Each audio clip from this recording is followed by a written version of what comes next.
আল্লাহ রাব্বুল আলামিন যে রহমতের ছায়ায় আমরা বসার সৌভাগ্য করে দিয়েছেন, একমাত্র আল্লাহ রাব্বুল আলামিন আমাদের দয়া করেছেন। সুবহানাল্লাহ। সুস্থ রেখেছেন, আমাদের বসার সৌভাগ্য করে দিয়েছেন।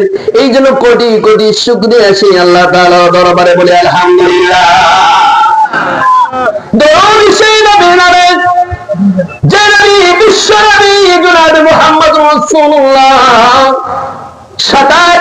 23টা বছর ধরে নিজের জীবনের সমস্ত শক্তিকে, বুদ্ধিকে, সময়কে কাজে লাগাইয়া এমন দিন প্রতিষ্ঠিত করে আমাদের সামনে উপস্থিত করে গেছেন। সুবহানাল্লাহ। কোরআনের প্রতিটা আয়াতে আয়াতে, প্রতিটা নুক্তায় নুক্তায় রক্ত ঘাম গুলো লেগে আছে। ঠিক না বলেন? এত পরিশ্রমের কারণে আমরা পেয়েছি সহজ ইসলাম, যার জন্য আমরা মন চাইতে দেখি আমাদের কোনো পরিশ্রম নাই, রক্ত ঘাম ঝরাই নাই, যার জন্য ইসলামের প্রতি কোনো মোহ নাই, আনন্দ নাই। ঠিক না বলে? আমরা ইসলাম মানি মন চাই জিন্দেগি ওয়ান টাইম প্লেটের মতো, পারলে করবো, না পারলে না করবো। ঠিক না বলেন? মোহাব্বত নাই, না থাকার কারণ আছে ইসলাম সম্পর্কে আমরা খুবই অনবজ্ঞ, ইসলাম সম্পর্কে আমাদের জানা খুবই কঠিন, খুবই নগণ্য এবং তুচ্ছ। শুধু জানি ইসলাম মানে শান্তি, কিন্তু আমল আমরা যখন করতে যাই কোন আমলটাই আমরা ইসলাম অনুযায়ী করতে পারি না। ঠিক না বলেন? যেরকম নামাজ পড়াতে দিলে নামাজ ভেঙে যায়, ওযু করতে দিলে ওযুর তরিকা জানে না। ঠিক না বলেন? নামাজের তেলাওয়াত যদি ঠিক থাকে তাহলে তেলাওয়াত ঠিক থাকলে নামাজের মাসলা মাসাইল তারা জানা নাই। ঠিক না বলেন?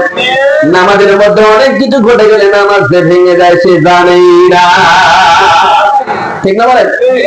মসজিদে ইমাম সাহেব তেলাওয়াত করছে আল্লাহু আকবার, হেবাটা নিজেও তাকবীর দিয়ে হাত বেঁধেছে নামাজের মুসাল্লায়, কিন্তু দেখা যায় নতুন নতুন মুসল্লি মসজিদের মধ্যে ঢোকার পর সমস্ত ফ্যান গুলো বলতেছে।